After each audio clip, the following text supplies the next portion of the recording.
నమస్తే. నేను ప్రశాంత్. వైసీపీ పార్టీలో మనం రోజు రోజుకి చూస్తూనే ఉన్నాము. ఒక్కొక్కరు అరెస్ట్ అవుతూనే ఉన్నారు. సో, మరి సజ్జల రామకృష్ణారెడ్డి గారు కూడా అరెస్ట్ అవ్వబోతున్నారా? మరి ఫైనల్‌గా ఏం జరగబోతుంది? అనే విషయాలైతే తెలుసుకుందాము. దీని గురించి అయితే మాట్లాడేందుకు ప్రస్తుతం మనతో పాటు సీనియర్ జర్నలిస్ట్ జయదేవ్ గారు ఉన్నారు. నమస్తే అండి. నమస్తే ప్రశాంత్. సో, ప్రస్తుతం కూటమి ప్రభుత్వంలో మనం చూసుకున్నట్లయితే గనుక వైసీపీ పార్టీ వాళ్ళు ఎలా అరెస్ట్ అవుతున్నారో మనం చూస్తూ ఉన్నాము. మరి ఇదే క్రమంలో సజ్జల గారు కూడా అరెస్ట్ అవ్వబోతున్నారా? ఎందుకని?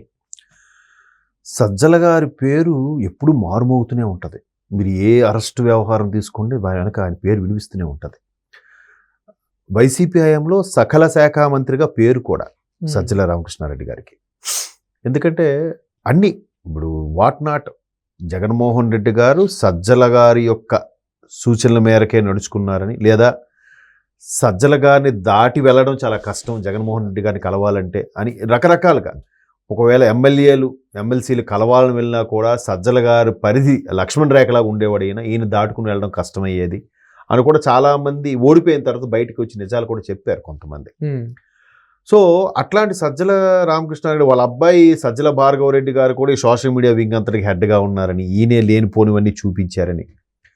2019 వరకు జగన్మోహన్ రెడ్డి గారు ఒకలాగా ఉన్నారు, 19 తర్వాత జగన్మోహన్ రెడ్డి గారు ఒకలాగా ఉన్నారని, 19 వరకు నెంబర్ 2గా ఉన్న విజయసాయిరెడ్డి గారు 19 తర్వాత నెంబర్ 2 సజ్జల గారు అయ్యారని, విజయసాయిరెడ్డి గారిని కూడా ఎలిగేషన్స్ తీసుకొచ్చి ఆ అమ్మాయి ఎవరో దేవాదాయ శాఖ సంబంధించి ఉంది కదా, ఆ అమ్మాయితో ఇష్యూ ఏదో నడిపారని, అప్పుడు ఎవరు వైసీపీ వాళ్ళు మాట్లాడేదని, దీని వెనక కూడా ఈయన హస్తం ఉందని రకరకాలుగా ఉంది. ఆయన మీద ఎన్ని వార్తలు ఉన్నాయో ఇందులో వాస్తవం ఎంత ఉందో మనకు తెలియదు. అయితే రీసెంట్గా సజ్జల గారి వ్యవహారంలో కడప జిల్లా సీకే దిన్నె మండలంకు సంబంధించిన భూములు కబ్జా చేశారు. ఎన్నో ఎకరాలు, 63 ఎకరాలు అర్థం. అందులో సగానికి సగం అటవీ శాఖకు సంబంధించినవే. అయితే ఇప్పుడు అటవీ శాఖ మంత్రి ఎవరు?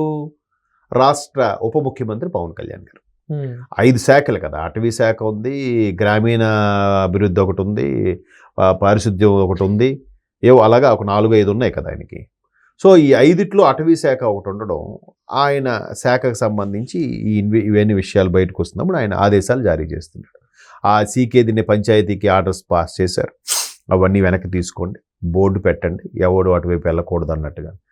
ఇదే వ్యవహారం ఇంతకుముందు పెద్దిరెడ్డి గారు కూడా ఒక అడవిలో ఆయన సపరేట్గా ఒక ఫామ్ హౌస్ కట్టుకున్నారని, ఆ ఫామ్ హౌస్ సంబంధించిన వ్యవహారాలు కూడా డిప్యూటీ సీఎం పవన్ కళ్యాణ్ గారికి అర్జీలు వెళ్ళినా కూడా ఎందుకు స్పందించలేదని కూడా కొన్నాళ్ళు వ్యవహారం ఉంది. తర్వాత ఆయన మళ్ళీ దాని మీద దృష్టి సారించారు. ఆయన వెళ్ళాడు, చూశాడు, యాక్షన్స్ అయితే తీసుకుంటున్నారు.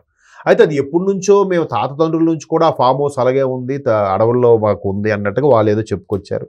ఇదంతా ఏంటంటే ఇప్పటికీ సామాన్యులకు అర్థం కానిది ఏంటంటే, గవర్నమెంట్ వచ్చి ఆల్మోస్ట్ ఆల్ ఇంకొక 20 రోజుల్లో 1 year అయిపోతుంది. 20 రోజుల్లో 15 రోజుల్లో 1 year అయిపోతున్నా కూడా అందరూ అడిగే ప్రశ్న ఏంటి, వైసీపీ హయాంలో ప్రతి ఒక్కరు చాలా చేశారు కదా, కబ్జాలు స్కాములు చేశారు కదా, వీళ్ళందరూ ఇప్పుడు అరెస్ట్ అవుతారు.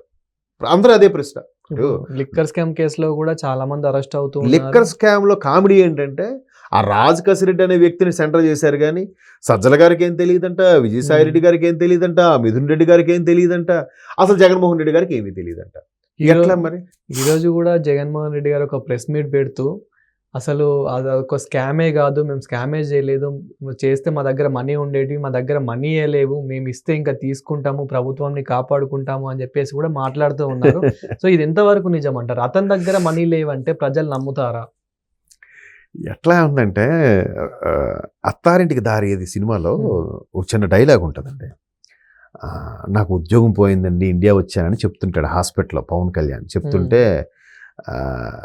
పక్క నుంచి ఎంఎస్ నారాయణ పక్క బెడ్లో పడుకొని, ఈయనకి ఉద్యోగం లేదు, ఈయనకి డబ్బులే లేవంటే అంబానీ అడుగు తింటున్నట్టే లెక్క అని అంటాడు. అంటే అంబానీ స్థాయి వ్యక్తి ఈయన డబ్బులు లేవంటే ఎవడు నమ్ముతాడు అన్నట్టుగా ఒక ఎటకారంగా డైలాగ్. అలాగా జగన్మోహన్ రెడ్డి గారి పైసలు లేవంటే ఎట్లా చెప్పండి? అలా అంటే ఇవన్నీ సామాన్యుల్ని పిచ్చోళ్ళు చేయడానికే, లేదా వాళ్ళని నమ్ముకున్న వాళ్ళు ఇంకా కొంతమంది ఉంటారు కదా వాళ్ళకి ఫేవర్గా, వాళ్ళని బతికించుకోవడానికే అనే సందేహం అయితే నాకు వస్తుంది. అంటే క్లియర్గా కనబడుతుంది. ఇప్పుడు 2019 నుంచి ఆల్మోస్ట్ ఆల్ 23 స్టార్టింగ్ వరకు కూడా గవర్నమెంట్ అమ్మిన ఏ ఏరక్ షాపులో కూడా, అదే ఈ లిక్కర్ షాపుల్లో కూడా ఫోన్పే కానీ యూపీఐ కానీ క్యూఆర్ కోడ్ కానీ స్వైపింగ్ కానీ ఏమీ లేవు. Only cash and carry. మరి డబ్బంతా ఎక్కడికి వెళ్ళింది? ఒకవైపు సెంట్రల్ గవర్నమెంట్ దగ్గర, ఆర్బీఐ దగ్గర, ప్రపంచ బ్యాంక్ దగ్గర, ఆఖరికి తిరుపతి హుండీ నుంచి ఇన్ని లాగేసి ప్రజలకి పథకాలు పథకాలు పథకాలు. ఎందుకు పనిచేయకరా అని తీసుకో, అమ్మఒడి తీసుకో, నాన్నబడి తీసుకో, లేకపోతే అలా ఆటో రిక్షా అది తీసుకో, లేకపోతే ఇల్లు తీసుకో, అన్నీ ఇస్తే నువ్వు కష్టపడకు. ఎందుకు కష్టపడతావు? నీ ఇంటి దగ్గరికి వాడు వాలంటీర్ తెచ్చేస్తున్నాడు కదా, నువ్వు అట్లాగే కూర్చో సోమరిపోతులాగా, ఎందుకు కష్టపడతావు అని ఇస్తూ మళ్ళీ అప్పులేంటి? సరే, ఈ లెక్క ఇవన్నీ ఏమయ్యాయి? దీనికి ఒక లెక్క లేదు, పూచీకత్తు లేదు, దాని మీద ఎవడు రైట్స్ ఎందుకు? గవర్నమెంట్ది కాబట్టి.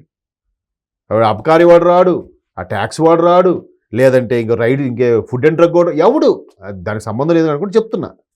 ఎక్సైజ్ వాడు రాడు, ఎవడు దాని మీద రైడ్ చేయడు, ఎందుకు? గవర్నమెంట్ అది. మరి ఏమైనట్టు ఈ అమౌంట్ అంతా? అంటే ఇప్పటికీ వాళ్ళకి ఫేవర్గా, వాళ్ళకి అభిమానంగా ఉండే వ్యక్తులు ఉంటారు కదా, వాళ్ళు మాత్రం చప్పట్లు కూడా అన్న ఏం మాట్లాడిండ్రా అనుకోవాలి. వాళ్ళ కోసం తప్పదు, అంటే పార్టీని బతికించుకోవాలి, మనుగడ కావాలి. మరి ఏమైనట్టు డబ్బులన్నీ? ఒకవైపు అప్పులు ఉన్నాయి, ఒకవైపు ఫైనాన్స్ నుంచి రావాల్సినవన్నీ గీకి లాగేశారు. నిర్మలా సీతారామన్ గారు క్లియర్గా ఒక లెటర్ కూడా రిలీజ్ చేశారు. ఇన్ని జరిగితే మరి ఇదంతా ఏమైనట్టు? తిరుపతి ఉండి నుంచి కూడా తీసుకెళ్లారు కదా. సో ఇప్పుడు సజ్జల గారు కూడా, ఇప్పుడు సజ్జల గారు భూమి స్కామ్ వచ్చిందని అంటే, అంతకుముందు ఆయన పేరేంటి, అంబాపురం భూములు కూడా మాజీ మంత్రి, ఆయన ఒక స్కాము. తర్వాత రోజా గారు ఏదో టికెట్లు చేశారని ఈయన ఒక స్కాము. కొడాల నాని గారు గుడివాడలో ఏదో పాత థియేటర్ ప్లేస్ ఉంటే అవుట్కట్స్లో ఉంటే ఆ ఒక స్కాము. ఎంతమంది స్కాములు ఎందుకు చేస్తున్నారంటే, నేనైతే ఏమంటానంటే వాళ్ళనే సపోర్ట్ చేస్తాను. ఎవరు? ఈ మాజీ మంత్రుల్ని. పాప జగన్మోహన్ రెడ్డి గారు ఒక అభివృద్ధి చూపించి వాళ్ళకు ఒక కమిషనో లేదంటే వాళ్ళకు ఒక షేరో ఇస్తే వీళ్ళు మంత్రులు డెవలప్ అవుతారు, వాళ్ళ తోటి కార్యకర్తలు, నాయకులు, ప్రతినిధులు అందరూ డెవలప్ అవుతారు. అన్ని నా అకౌంట్లోకి రావాలంటే పాపం వాళ్ళు ఎలా బతుకుతారు? నెక్స్ట్ ఎలక్షన్స్కి ఎలా పోటీ చేస్తారు? చేయలేరు కదా. అందుకు వాళ్ళు ఎవరి దారిని వాళ్ళు ఎంచుకొని రకరకాల స్కాములు చేశారేమో అని నా అభిప్రాయం. ఇప్పుడు ఎవరు ప్రభుత్వం కూడా, కూటమి ప్రభుత్వం కూడా కక్షగట్టి వాళ్ళ మీద కేసులు వేసినట్టుగా అనిపించట్లే. ఒక్కొక్కడు వ్యవహారం తవ్వుతూ ఉంటే వస్తున్నాయి బయటికి. వీళ్ళు కావాలని పనిగట్టుకుని చేస్తే 6 నెలలు చాలు కదా అందరిని అరెస్ట్ చేయడానికి, లోపల వేసేయడానికి. చంద్రబాబు నాయుడు గారిని లోపల వేసి 52 రోజులు ఉంచారా లేదా? మరి అప్పుడు దాని తర్వాత దాని విట్నెస్ ఏది? దాని ఎంతవరకు దాని విషయం ఏది? ఒక మాజీ మంత్రి, దివంగత ముఖ్యమంత్రి తమ్ముడు వైఎస్ వివేకానంద రెడ్డి గారి హత్యది ఇంతవరకు ఏం తేలలేదుగా. ఎవడు చంపాడంటే ఏముంది? అల్లాడు దొరికాడు, ఇల్లుడు దొరికాడు, ఆడు ఎప్రూవ్డ్గా మారాడు, ఈడు ఎప్రూవ్డ్గా మారాడు. అవినాష్ రెడ్డి గారి మీద ఎలిగేషన్ ఉంది, ఏది ఎక్కడ ఏమీ అవ్వట్లేదు. ఎవరిది ఎక్కడ లోపం నాకు అర్థం అవ్వట్లేదు. ఆయన మళ్ళీ ప్రెస్ మీట్ పెడతాడు, చంద్రబాబు నాయుడు పరిపాలన చేత కాదు, మళ్ళీ మేమే వస్తాం, మేము వచ్చినాం మేము కొడతాం, ఎక్కడున్నా ఏ విదేశాల్లో ఏ దీవుల్లో దాక్కున్నా మేము వచ్చి వాళ్ళందరినీ బయటికి లాగుతాం అని జగన్మోహన్ రెడ్డి గారు ప్రెస్ మీట్ పెడతాడు. అంటే కార్యకర్తలు ప్రతినిధులు కాపాడుకోవడానికే. సరే, కూటమి ప్రభుత్వం ఎందుకు డిలే చేస్తుందా? మేబీ చట్ట ప్రకారం వెళ్ళాలి. ఇప్పుడు ఆపరేషన్ సింధూర్ ఉంది, ఎందుకు ఆపారంటే ఏం చెప్తారు? చాలా ఉన్నాయి దాని మీద. జీడిపి మీద ఎఫెక్ట్ పడుతుంది, దేశం యొక్క అభివృద్ధి మీద ఎఫెక్ట్ పడుతుంది, కొన్ని వేల కోట్లు ఖర్చు అవుతుంది. అవునా? ఎక్కడికక్కడ స్తంభించిపోతాయి అన్నీ. అందుకు ప్రభుత్వం ఆచితూచి బట్టి వార్నింగ్ ఇచ్చి వదిలేరు కదా. అలాగే ఇక్కడ కూడా అరెస్టులు గిరెస్టులు అంటే దానికి ఒక బందా ఉంటుంది. మేబీ అది 1 by 1 నడుస్తుందని నేను అనుకుంటున్నాను. చూద్దాం మరి కూటమి ప్రభుత్వం దీన్ని ఎలా, వీళ్ళు వేసే నక్కజిత్తుల వ్యవహారాలకి ఎట్లా తిప్పుకొడుతుందో, ఎట్లాగా ఈ అరెస్టుల పర్వం ముందుకు తీసుకెళ్తుందో చూడాలి.